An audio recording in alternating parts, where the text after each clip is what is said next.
video. The British lawmaker has quit Parliament in the wake of a drug and prostitution scandal. Lord Saul is facing a criminal investigation after a video came out this weekend purportedly showing him taking drugs with prostitutes. That's him snorting what looks like cocaine with a couple of prostitutes.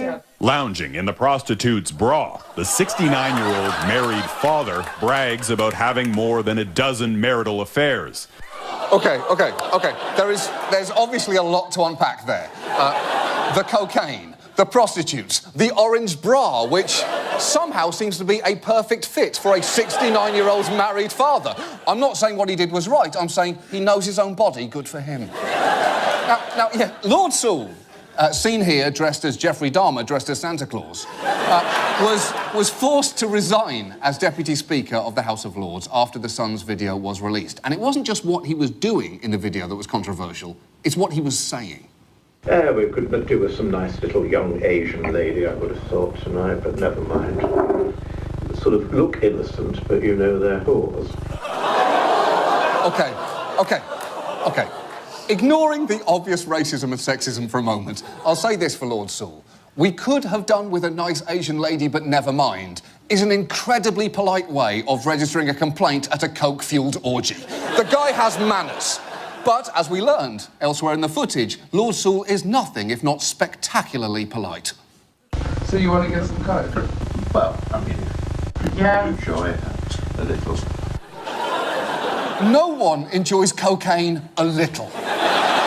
Cocaine is like ISIS or insane clown posse.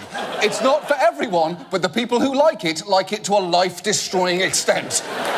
Call your parents, Sean, they don't know what's happening to you. And look, we don't have time, I'm afraid, to get into every aspect of this video, such as the fact that Saul snorted cocaine through a £5 note, meaning the cocaine had to traverse the Queen's face en route to his nose, or that he reportedly insisted on turning a framed photo of his wife face down on a table before snorting cocaine off the prostitute's, and I'm quoting the tabloids here, boobs. And it's a good thing he did, otherwise he would have heard his wife's nagging voice in his head the whole time. You're spilling cocaine everywhere, dear. There's an extra bit you missed on the boob. Waste not, want not.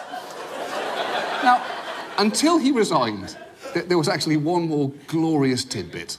The Telegraph reports that he could become the first peer to be expelled from the House under new rules that he helped put in place. He wrote the rules! The only way this could be any more ironic is if he wrote them on the back of a picture of his wife, which he then rolled up to snort cocaine off a prostitute's boob. It's just so great. Now, let me give you some quick context on the House of Lords itself, because it's perhaps even stupider than this story. It consists of nearly 800 members, almost all of whom got lifetime appointments from prime ministers, who meet to review laws passed by the House of Commons in a room so gaudy it looks like the tomb Liberace's dog was buried in. These are, by definition, a privileged group, as you can tell from their ridiculous titles, such as, and these are all real, the Lord Ponsonby of Shalbrede and Baron Soulsby of Swaffham Prior. And yet, they can claim a daily allowance for attendance and travel from the taxpayer, something that sticks in your throat a bit. In fact, one of Lord Saul's guests actually asked him about this in the video. 200 a day? So how, that is, if my work gets me 200 a day to buy lunch.